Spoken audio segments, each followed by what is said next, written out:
Assalamualaikum warahmatullahi wabarakatuh. Membaca buku membuka cakrawala, bagai menjelajahi pulau-pulau. Perkenalkan, saya Faiza Marbella, berasal dari Universitas Riau. Bulan apa sih sekarang ini? Waduh, masa lupa? Oh iya, ini bulan Oktober teman-teman. Teman-teman ingat nggak salah satu peristiwa yang terjadi di bulan ini pada tahun 1928? Nah, salah satu peristiwa yang terjadi di bumi pertiwi kita ini yang bertepatan pada tanggal 28 Oktober 1928 ialah Deklarasi Sumpah Pemuda. Dalam buku Makna Sumpah Pemuda yang terbit tahun 2012 oleh Sri Surdaniatun, Sumpah Pemuda berasal dari kata sumpah dan pemuda. Sumpah diartikan janji dan harus ditepati, sehingga Sumpah Pemuda berarti janji para pemuda.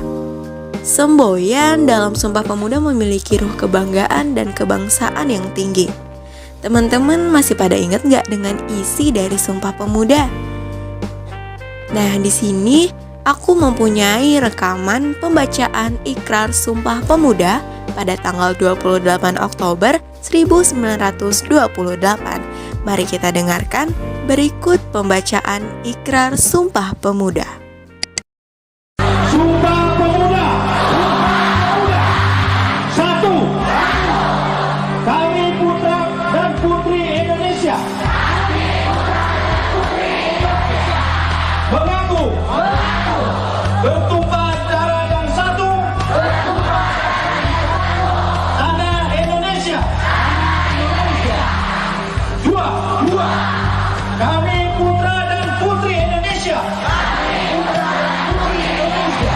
mengaku berbangsa yang satu, bangsa Indonesia. Tiga, kami putra dan putri Indonesia menjunjung bahasa persatuan, bahasa Indonesia.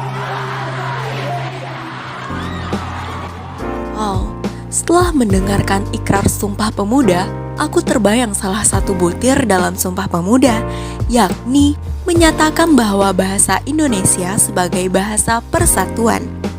Hal ini sangat berkaitan dengan dedikasi masyarakat Indonesia.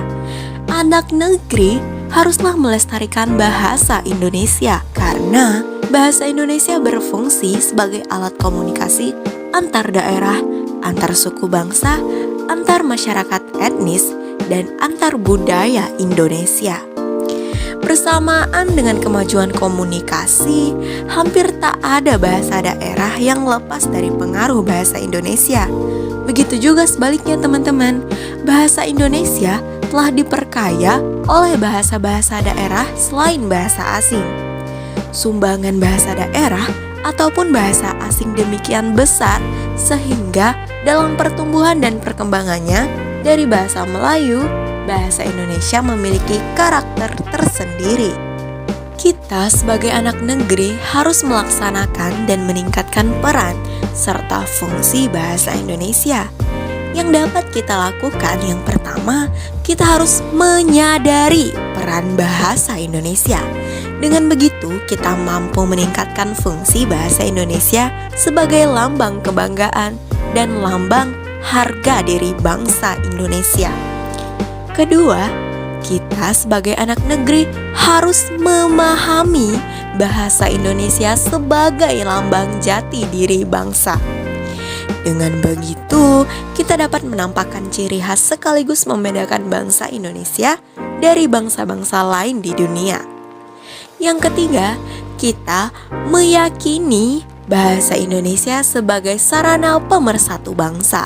Ini memungkinkan dan memantapkan kehidupan kita sebagai bangsa yang bersatu, tetapi tidak sampai menghapuskan latar belakang sosial budaya dan bahasa daerah ya teman-teman.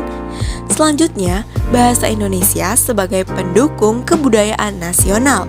Maka perlu kita upayakan. Dengan demikian, fungsinya tidak sekedar sebagai pendukung kesusastraan nasional, tetapi juga mendorong dan menggalakkan pembinaan serta pengembangan kebudayaan nasional.